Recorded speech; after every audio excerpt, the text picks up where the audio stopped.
chilun pena po story rangwang mega ngulo ga tsep ka ja ko ja ngulo mrama prancinam na hista sugap ngulo kali na mana timliang phanglo ja rang bile ja maya pampo pa sa ji mismaka chilun pena sia nara mena zumaka chilun mena winesti ko yo la kada da nam le sikam la le na sipo so thumja nara melung do lak ti ja lak nampira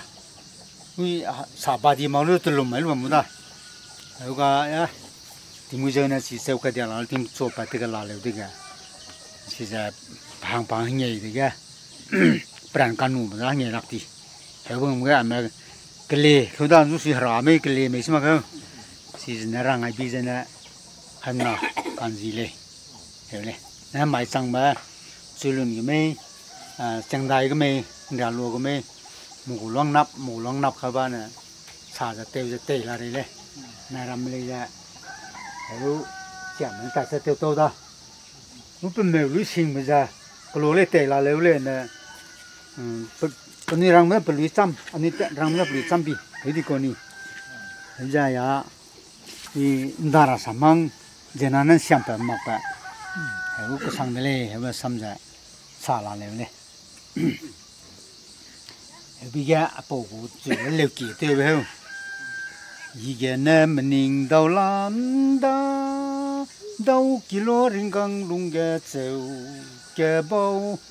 nang nam phải biết chính là lấy ra hoàng hạt cay, ghé bay bê mèo sẽ lấy ngũ lo bê mèo lấy,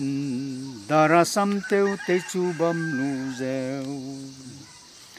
Ai giờ tiếng vang hình nam lệ nàng đai giờ phù sau ra lâu ấy mang mây ram gu lo men bộ châu chữ gạ thế vậy bạn xăm đun sôi nắp lệ kỹ để bấm này theo tiêu liền này anh bông bay mà luôn bị nhiều gì đó cái cái này ta đi ta sang hải giông này cái này hải bay phù mai này nè hải gu tuổi kêu ấy bấm được cái, nuôi má Christian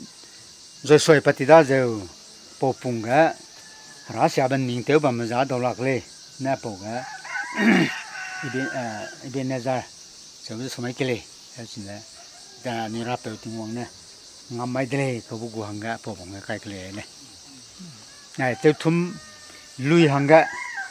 này tiền ra làm mà theo cái này rồi, theo meeting bung cái bây giờ theo ra hàng cái rang la mui da rana ma kdi pe sa su da pe ning taw bam rang teu kile da pai mu du kang na pung wa ko sa su teu ra le da tele wa lu la mui teu ba teu su mang ge da do nai kom lu nga teu do bu ra bu ga sai la mui na cheu lam ga ai da cái này mi sờ na rang taw le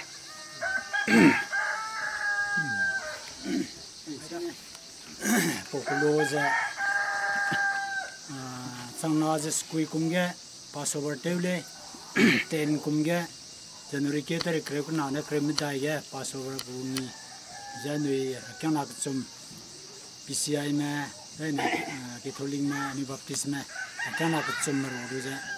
Nui Jang Samakile Bile Council Nep Chopre Pungai Luza Kana le share tacha Kanisa Upaluza and in some way, the corner Kana Sum Lulala, the village chairman Ket Kanga, Zamata Ramada, Passover Namda, Luzu Kinagumda, Soguma, Christian Namle, Village Maka, there is some labor mallory me, Kolila Lume, Lichimaka, Little Langza, Zoza, Apolale, Bloom, Suma, Tebadi, Divan, Katsi Makale. Nam daram ye lang za zo bam mi da ge cham na te lu sa lu am nuwa bam na lu me na ka ra ning ya be ya lo lo nga lang za zo za te ba di ba na ma gum ju ga le ja na ke te ja ting kum sai sui ja parim ba chi wang ba ni ze ni su ro me ga to ga yang ni wang ai lu gum na pe po nam ra se ge du de pre se ju ja ni po pa na nam te ve ni nam bi ka na pe ya Tế bì mà ra cái tên xẻo mà ra nghe น้ำเราจะสีน้ำเตยจะลงบนดังด้านนี้พอไปนะน้ำปีราเตยแกปีสุเราไอ้นี่มีเตยจะเตยดูจะลงเราจะเซลเปย์ลำแกการังคิวเลยจุดลืมจะเปย์กอสเปลลำไม่ดูมาดูจุดพฤติมาแกพัดเตยแกสุนซ้ำที่เสียบนดังเนี่ยนี่ราเซตมีแต่รังแกวางไอ้บนลืมแมงนี่ไอ้นานนี่เลยจ้ะลืมมาแกดูโลสุดรังจ้ะนี่ไอ้นักลุ่มนี่จะเนี่ยนารำสมคำนึงเกี่ยวกับนี่กูfinanceดีคนวันนี้เราเลยจะไปอามันเตลนี่ไอ้นักลุ่มสามารถไม่สุด